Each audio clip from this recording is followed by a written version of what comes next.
The planche. It is one of the most beautiful skills in the world right now, and it even is a dream skill to many calisthenics athletes who don't have it, which includes me. Even if I have a 3-second full planche in the past, I can't really do that shit anymore because of injuries.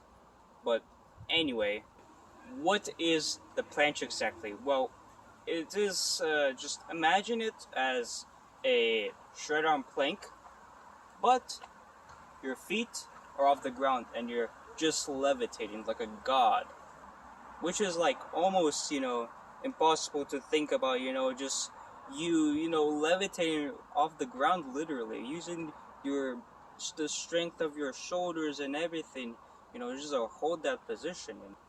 But that is what I'm going to show you. I'm going to show you how to defeat gravity. I'm going to show you how to do the impossible here. I will get you through the technique, progressions, and I will show you some exercises that will get you to the next progression. Before this video starts, I would like to introduce you to somebody special. And it is right on the bottom of this video. It is called the like button.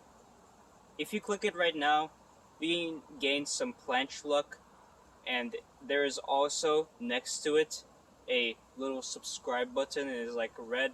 If you do click it, you can gain some godly calisthenic strength, not only in the planche but also everywhere else. But first, let's take a look at the requirements, which there aren't really any specifics, but I do recommend at least 1.5 to 2 years of basics and joint preparation before you actually do the planche training. So I would really recommend you doing some straight arm exercises, it's just some light, stuff, to just get your elbows used to it, since the planche is pretty stressful on the bicep especially if you're doing it supinated. I don't think you're gonna do it like first time when you're doing the planche, but it's anyway very stressful on the biceps, even when you're moving on to other skills like Maltese and planche push-ups and all that. And I also recommend you preparing your wrists too beforehand, because in the planche, you have to lean more forward, and that puts more and more stress on the wrists. I would also recommend having, a handstand, a good balance on the handstand, and holding it. You can hold it for at least 30 seconds. Now I would prefer you learn a handstand on the parallettes too, since that gets really important for a specific exercise. But how do you do the planche exactly? Well, that is what the guy in the next clip is going to show you. First things first, you have to have your wrists at a 45-degree angle to the side, and your elbow pits are also facing forward. And your elbows are also completely straight. Well, unless you have problems with hyperextension in your elbows, maybe don't straighten them as much.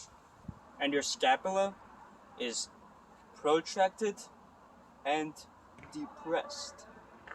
As well as with your hips, you need to have them engaged. You need to have your hips down, and you need to have tension throughout your whole entire lower body. Now, a mistake that many people make when it comes to the technique is that people are not having their hips down, and rather more up. Why this is bad is because this doesn't let you use your full strength of your scapula, your protraction really, and it doesn't really engage a lot of the muscles that it really does in the planche. Yes, it may feel good because you have a nice rounder back and cool, you feel like Andre La Rosa, you feel like Veneton, you feel like the best expert in the planche. But in reality, you're not. But just try to keep your hips down. That's why, firstly, you have like a nice, rounder back as your protraction gets better. But it also, just brings more tension into your body, which is good. Another mistake is having your shoulders elevated and just not depressing them at all. How it usually looks like is your scapula, your protraction, your protraction good. It looks, more like this. You're not really depressing your scapula here. Yeah, well, for the same thing, for when you're having your hips high, this also kind of like feels better on you're having like a rounder back, but in reality, it actually does more worse than good, since firstly, just this position is not very good for the shoulder, and another thing is that it actually makes the planche harder because you're leaning more forward because your shoulders are more farther away from your body. So if you keep them closer, so depressing them, you will have a better mechanical advantage. But mainly, it's just shoulder health, You need to have your shoulders healthy and not have them fucked up. And, and you should also be feeling a tension here in your lats. If you don't feel like it's tight here, if it's, probably engaged, then you're doing it wrong. You need to depress more.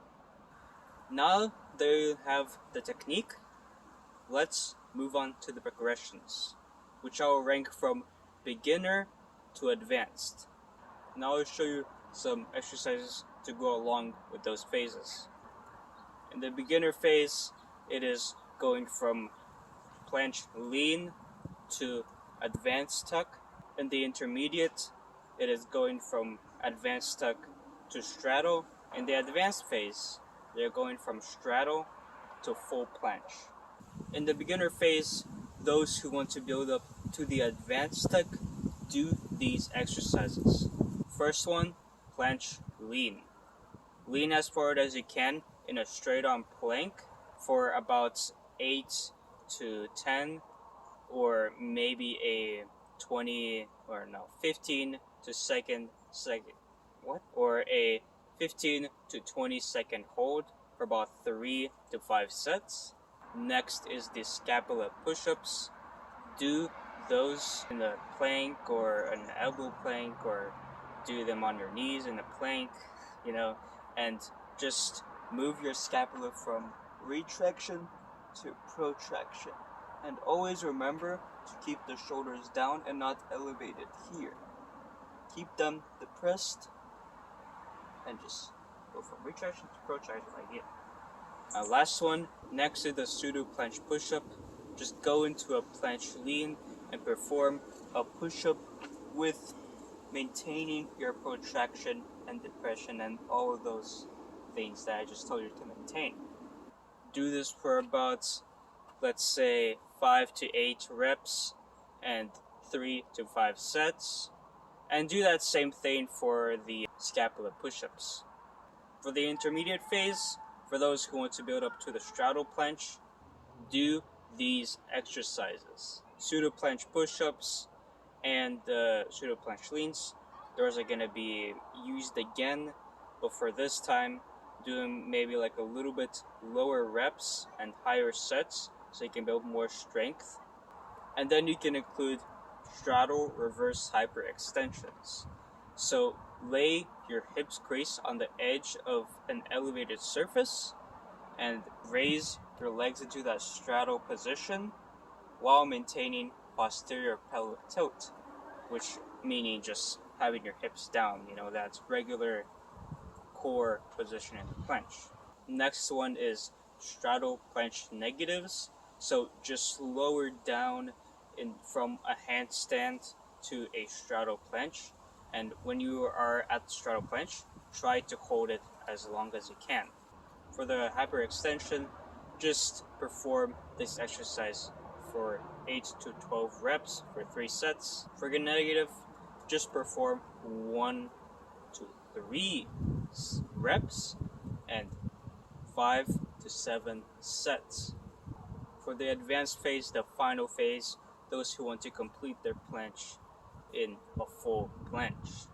For me personally, this is a huge difficulty spike since I do have very good hip mobility naturally when it comes to the straddle planche, so I have to lean way more forward than usual.